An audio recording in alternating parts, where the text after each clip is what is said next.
Hey guys, मैं हूं आपके साथ सचिन विवाड़। हम पढ़ने वाले हैं एंशिएंट हिस्ट्री यानी कि प्राचीन भारत के इतिहास के बारे में। आज हम चर्चा करते हैं लोहयुगीन सभ्यता के बारे में। इससे पहले का जो हमारा वीडियो था उसमें हमने लोहयुगीन सभ्यता के बारे में बातें की थी कि किस तरह, किस स्थान पर, कहाँ से इसके साक्ष्य मिलते हैं और सबसे पहले किन स्थानों से साक्ष्य इसके प्राप्त हुए थे। इसी को आज हम आगे बढ़ाते हैं और आज हम बात करने वाले हैं लोहयुगीन सभ्यता के अंतर्गत विवाह संबंधों के बारे में, यानी कि विवाहों के प्रकारों के बारे में बात करेंगे कि इस समय, इस दौरान किस प्रकार के विवाह संबंध प्रचलन में थे और उनको कैसी मान्यता थी, समाज का उनके प्रति क्या दृष्टिकोण था। तो ये सारी बातें आज इस वीडियो में करेंगे। तो उम्मीद है ये वीडियो आप समझोगे और आने वाले एग्जाम में ये आपके लिए फ़ायदेमंद साबित होगा। तो चलिए स्टार्ट करते हैं और देखते हैं विवाहों के प्रकारों के बारे में। देखिए, विवाहों के प्रकार की अगर हम बात करें, विवाहों के प्रकार की अगर हम बात करें तो इस समय, इस कालखंड में जो सबसे उपयुक्त और सर्वाधिक प्रचलित जो विवाह माने गए हैं, कितने प्रकार के माने गए हैं? तो वो 8 प्रकार के माने गए हैं। कितने प्रकार के? 8 प्रकार के विवाह माने गए हैं। तो इनका हम क्रमबद्ध तरीके से अध्ययन करेंगे और प्रत्येक विवाह के बारे में जानेंगे कि कौन सा विवाह किस प्रकार से आयोजित किया जाता था। ठीक है, तो हम सबसे पहले अगर बात करें तो प्रसिद्ध विवाह है और वो विवाह है ब्रह्म विवाह। कौन सा? ब्रह्म विवाह। ठीक, अब देखिए, जानने लायक चीज ये है कि ब्रह्म विवाह के अंतर्गत क्या क्या होता था और किस प्रकार की इसकी प्रक्रिया थी। तो जो ब्रह्म विवाह होता है, तो ब्रह्म विवाह में जो लड़की का पिता होता है वो लड़की के लिए एक अच्छा, ज्ञानशील, देवतुल्य पति स्वयं ढूंढकर उसकी शादी उसके साथ संपन्न करा देता था। इस प्रकार का जो विवाह आता था जिसमें परिवार की सहमति और पिता की नज़रों में जो वर है वो सुयोग्य होता था, उसको ब्रह्म विवाह की श्रेणी में शामिल किया जाता था। तो इसको लिखना है आप लोगों को कि इसमें लड़की का पिता, इसमें लड़की का पिता वेदवान, मतलब वेदों का ज्ञान रखने वाला, ठीक है, वेदवान एवं शीलवान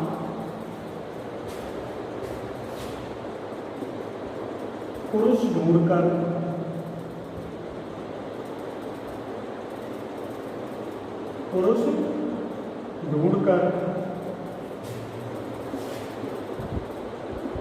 उसके साथ विवाह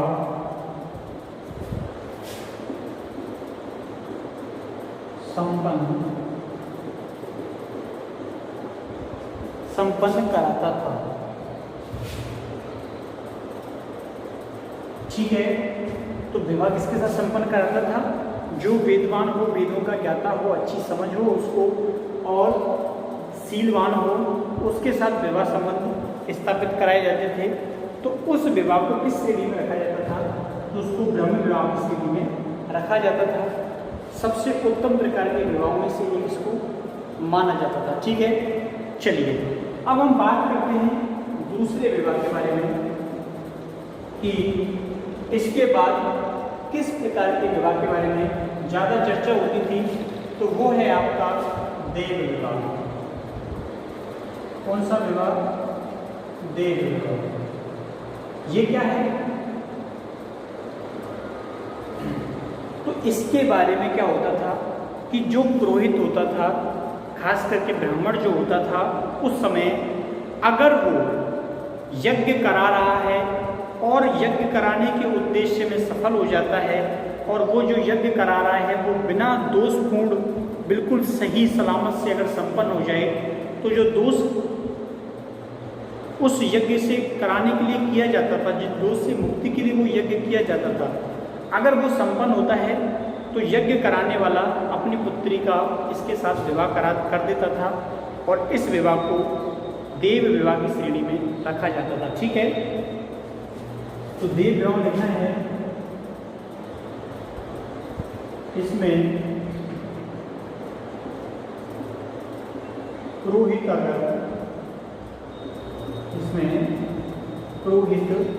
अगर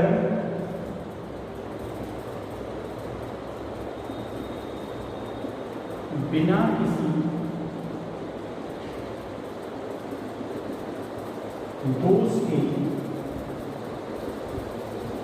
यज्ञ पूर्ण करा देता था,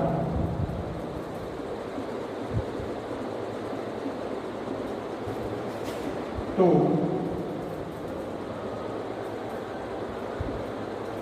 यज्ञ कराने वाला अपनी पुत्री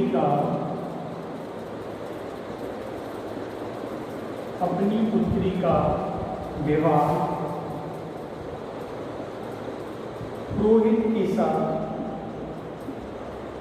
पुरोहित के साथ संपन्न कर देता था। ठीक है, तो उस लड़की का विवाह करा दिया जाता था उस पुरोहित के साथ में। तो इस प्रकार के विवाह को किस श्रेणी में रखा जाता था? तो इस प्रकार के विवाह को देव विवाह के अंतर्गत रखा जाता था। ठीक है, तो ये हो गया आपका देव विवाह, दूसरे प्रकार का विवाह। उम्मीद है ये बिल्कुल अच्छे से आपको समझ में आ गया होगा। ठीक है, अब इसको मिटाते हैं और उसके बाद अगले विवाह के बारे में चर्चा करेंगे कि अगला जो विवाह है वो कौन सा होता था। ठीक है, देखिए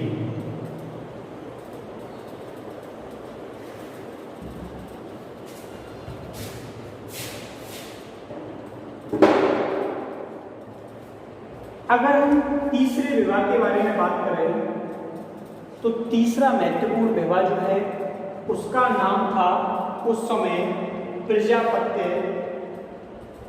कौन सा विवाह? प्रजापत्य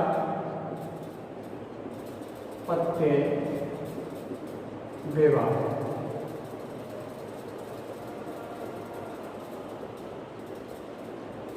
प्रजापत्य विवाह से सीधा सा मतलब था कि जो लड़की का पिता होता था वो इस विवाह से बिल्कुल सहमत होता था और लड़की और जो लड़का होते थे उन दोनों को वो आशीर्वाद देता था कि आप दोनों अपने जीवन में धार्मिक कार्यों को क्या करो, संपन्न करो, धार्मिक कृत्यों को संपन्न करो।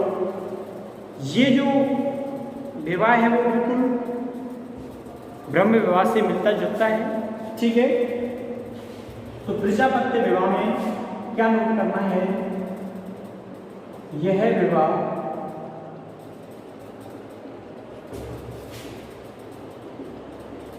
लड़की के पिता द्वारा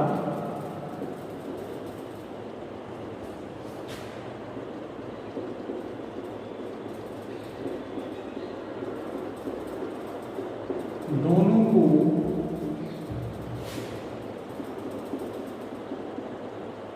धार्मिक कृत्यों में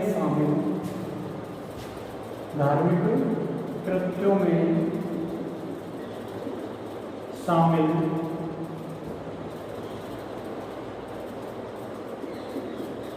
होने की बात या फिर आशीर्वाद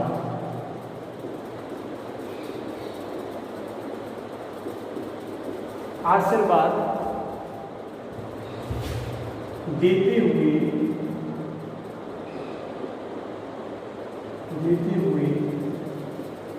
संपन्न किया जाता था। किया जाता था, ठीक है। क्या किया जाता था? संपन्न किया जाता था। कौन सा विवाह? प्रजापत्य विवाह। जो लड़की का पिता होता था वो कहता था कि आप दोनों जाओ और धार्मिक कार्य करो, मैं इस विवाह से क्या हूँ, प्रसन्न हूँ। तो इस प्रकार के विवाह को प्रजापत्य विवाह में शामिल कर लिया जाता था, ठीक है। अब देखिए चौथा जो विवाह माना जाता है वो कौन सा माना जाता है? तो वो विवाह माना जाता है, किस विवाह की बात कर रहा हूं मैं? आर्ष विवाह की बात कर रहा हूं।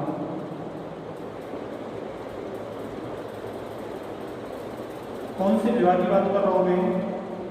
आर्ष विवाह की बात कर रहा हूं। आर्ष विवाह में क्या होता था?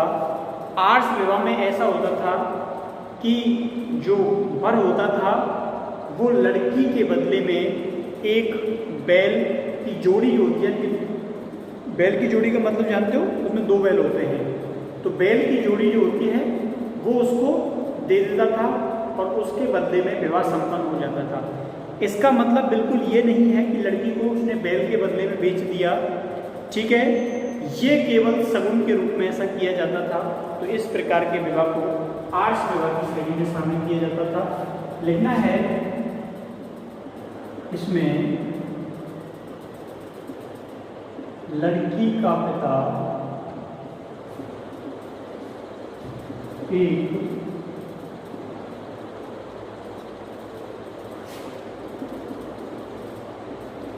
बैल की जोड़ी के बदले में, एक बैल की जोड़ी के बदले में लड़की का विवाह, लड़की का विवाह उस लड़के से संपन्न करा देता था, उस लड़के से संपन्न करा देता था, ठीक है। तो इस प्रकार का जो विवाह था उसे किस श्रेणी में रखा जाता था?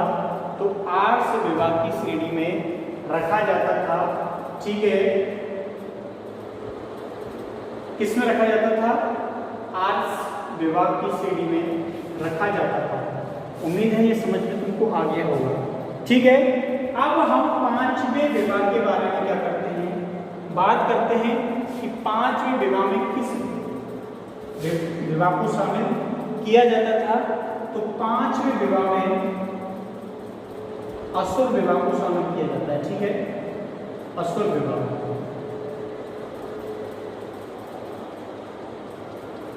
अब असुर विवाह में क्या होता है? असुर विवाह में क्या होता था? अगर हम असुर विवाह की बात करें, ठीक है, तो असुर विवाह जैसा कि नाम से आपको मालूम हो रहा है कि असुर विवाह में जो कन्या होती है उस कन्या का मूल्य दे दिया जाता था उसके पिता को, और उसके बदले में क्या कर ली जाती थी? शादी कर ली जाती थी। तो इस प्रकार के विवाह को क्या कहा जाता है? तो इस प्रकार के विवाह को असुर विवाह कहा जाता है, ठीक है। तो इसमें लिखना है असुर विवाह में, इसमें लड़की के पिता को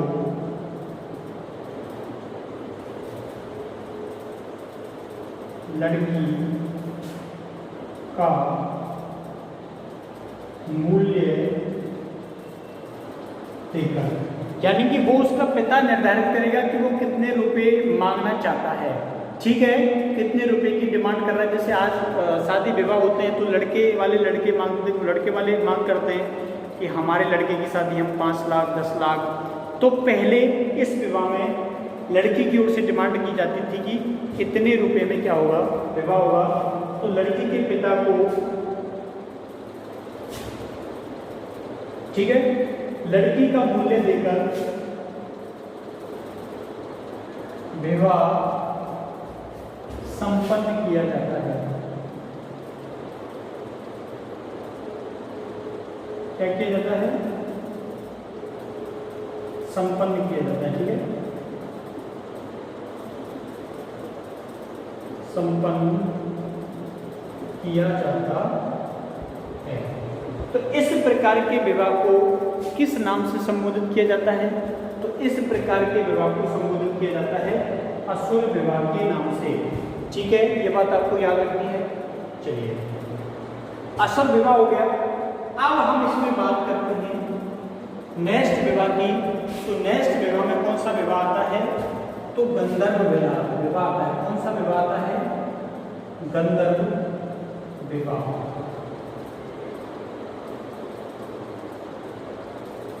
ठीक है, कौन सा विवाह आता है, तो गंधर्व विवाह इस विवाह की श्रेणी में आता है।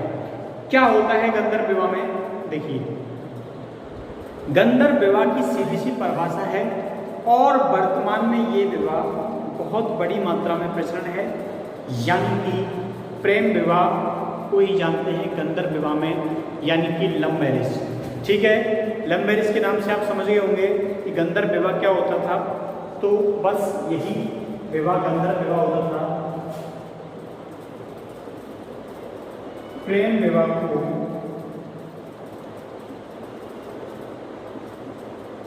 गंधर्व विवाह, प्रेम विवाह को गंधर्व विवाह की श्रेणी में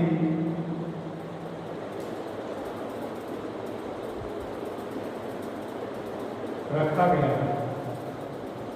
ठीक है, लड़का लड़की दोनों अपनी पसंद से क्या कर लें, शादी कर लें, तो ऐसे विवाह को क्या बोला जाता है, गंधर्व विवाह बोला जाता है। ठीक है, तो प्रेम विवाह को गंधर्व विवाह बोला जाता था, उसकी श्रेणी में रखा जाता था। लड़का लड़की एक दूसरे को पसंद कर लें और एक विवाह हो जाता था। ठीक है, आज भी बहुत बड़ी मात्रा में विवाह हो रहे हैं और संपन्न भी हो रहे हैं, जिनको बोलते हैं लव मैरिज।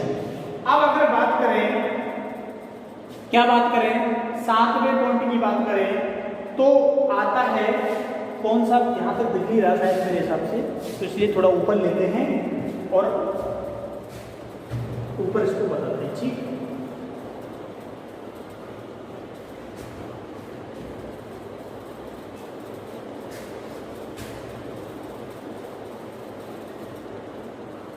गंधर्व विवाह के बाद हम बात करने वाले हैं किस विवाह की, तो राक्षस विवाह की। ठीक है, कौन से विवाह की, राक्षस विवाह की। देखिए राक्षस विवाह क्या होता है, देखिए राक्षस विवाह जैसा कि नाम है, तो इसमें होने वाला भी कुछ वैसा ही है। उस विवाह को राक्षस विवाह कहा जाता है जिस विवाह में बलपूर्वक, कैसे, बलपूर्वक शादी की जाती है, जबरदस्ती शादी की जाती है, उस विवाह को बोला जाता है क्या, राक्षस विवाह। ठीक है, अब बलपूर्वक से मतलब क्या है, कैसे बलपूर्वक, यानी कि परिजन नहीं चाहते शादी हो, लेकिन उसके बाद भी शादी कर ली जाती है, तो उसको बोलते हैं बलपूर्वक विवाह। ठीक है, राक्षस विवाह। इसमें जो विवाह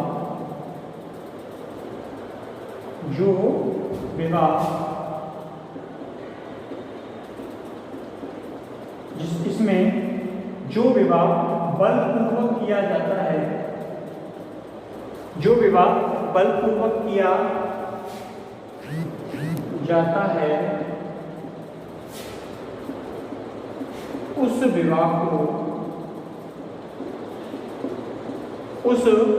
विवाह को क्या कहा जाता है, राक्षस विवाह। राक्षस विवाह कहा जाता है। ठीक है, क्या कहा जाता है, तो उस विवाह को राक्षस विवाह कहा जाता है। ठीक है, समझ आया कि राक्षस विवाह किसको कहा जाता है। आप लोगों ने अर्जुन और सुभद्रा का विवाह देखा होगा। ठीक है, तो वो राक्षस विवाह की किस्म आता है, श्रेणी में आता है। इसके अलावा भगवान श्री कृष्ण का भी विवाह देखा होगा, तो वो विवाह भी राक्षस विवाह की श्रेणी में आता है। ठीक है, बलपूर्वक विवाह जो संपन्न होते हैं वो सब राक्षस विवाह की श्रेणी में आते हैं। इसके अलावा इसको क्षत्रियों का धर्म भी बताया गया था इस विवाह को। ठीक है, कि बताते थे वर्तमान में नहीं, उस समय कि भाई क्षत्रिय जो है वो बलपूर्वक ही विवाह करता है। ठीक है, उसके घर वालों की मर्जी के खिलाफ ही जो विवाह करता है। तो इसमें एक पॉइंट और जोड़ लेना,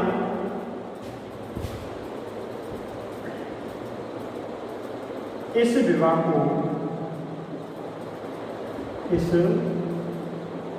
विवाह को क्षत्रियों का धर्म भी कहा जाता था। यानी कि एक क्षत्रिय जो है वो जबरदस्ती ही क्या करेगा, विवाह करेगा। ठीक है, वर्तमान की बातें नहीं कर रहा, वर्तमान में अगर ऐसा कर दिया तो फिर आप लोग जानते हो कि आपका जो शारीरिक नुकसान होगा वो कितना होगा। ठीक, अब देखिए राक्षस विवाह क्या हुआ, संपन्न हुआ। और अगर हम राक्षस विवाह से आगे बढ़ते हैं तो एक और विवाह आता है, और वो विवाह कौन सा था, वो होता है पैशाच विवाह। क्या बोलते हैं उस विवाह को, पैशाच विवाह बोलते हैं। देखिए पैशाच विवाह क्या होता है।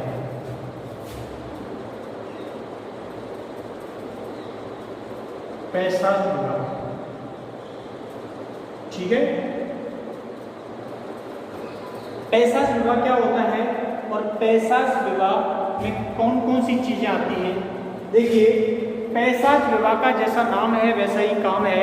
इस विवाह में छल कपट किया जाता है।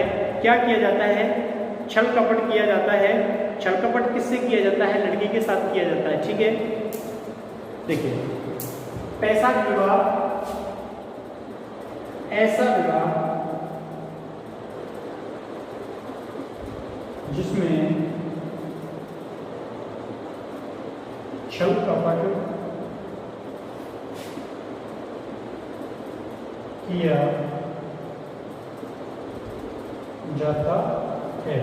क्या किया जाता है, छल कपट किया जाता है। कोई लड़की है वो सो रही है, उसको जबरदस्ती उठा के ले गई, कोई लड़की है उसको नशीली दवा खिला दी, या कोई अन्य माध्यम से उसके साथ छल कपट करके जो विवाह किया जाता है उस विवाह को इस श्रेणी में रखा जाता है। ठीक है, ऐसा विवाह जिसमें छल कपट किया जाता है, ऐसे विवाह को पैशाच विवाह कहा जाता है। पैशाच विवाह कहा जाता है। तो हो गए आपके 8, ब्रह्म विवाह, देव विवाह, पुरोहित विवाह, आर्ष विवाह, पाश्चात्य विवाह, असुर विवाह, गंधर्व विवाह, राक्षस विवाह, पैशाच विवाह। ठीक है, संपन्न हुए। कितने विवाह हमने करा दिए, 8 विवाह करा दिए। और प्रत्येक विवाह की जो थ्योरी है वो भी आपको बता दी। ठीक है, प्रत्येक जो विवाह है वो महत्वपूर्ण है अपने आप में। क्वेश्चन कहीं से भी पूछा जा सकता है और किसी भी धर्म की परिभाषा आप लोगों से पूछी जा सकती है। ठीक है, इसलिए मुझे नहीं लगता एक याद करना ज़्यादा कठिन है। 1 से 2 बार आप इनका क्या करोगे, रिवीजन करोगे तो ये पूरे विवाह आपको मुँह जबानी याद हो जाएंगे। और इन विवाहों में क्या क्या किया जाता था वो सारी भी जो चीज़ें हैं वो आपको मालूम हो जाएंगी। तो इस प्रकार लोहयुगीन सभ्यता के अंतर्गत हमने आज विवाह और विवाहों के जो विवाह थे उनके वर्गीकरणों के बारे में बात की, और कौन कौन सा विवाह श्रेष्ठ माना गया, कौन सा विवाह किस प्रकार होता था, इन सारी चीज़ों के बारे में भी हमने बातें की। ठीक है, तो इससे जो संबंधित जो PDF है वो मैंने अपलोड कर दी थी ग्रुप में, और सबको मुझे उम्मीद है प्राप्त भी हो गई होगी। PDF का सीधा सा मतलब है कि जिन्होंने पहले राइटिंग कर ली उनकी कॉपी का PDF। ठीक, उससे क्या है आप लोगों को लिखने में आसानी होती है। बहुत सारे स्टूडेंट ऐसे होते हैं जो बोर्ड से ही लिख लेते हैं वीडियो के माध्यम से, और कुछ होते हैं जो नहीं लिख पाते या फिर जो पीछे रह जाते हैं। तो उससे क्या है आप लोगों को ये सारी चीज़ें नोट डाउन करने में काफ़ी मदद मिलती है, काफ़ी हेल्प मिलती है, क्योंकि नोट डाउन होना भी बहुत ज़रूरी है एग्ज़ाम के टाइम पर रिवीजन करने के लिए। एक बार जब आप कॉपी को देख लेते हो तो ये सारी चीज़ें क्या हैं तरोताज़ा हो जाती हैं। तो उम्मीद है ये जो लेक्चर है वो आपको पसंद आया होगा, समझ में भी आया होगा। तो मिलते हैं कल यानी कि नेक्स्ट वीडियो में। तब तक के लिए थैंक यू, धन्यवाद, बाय बाय।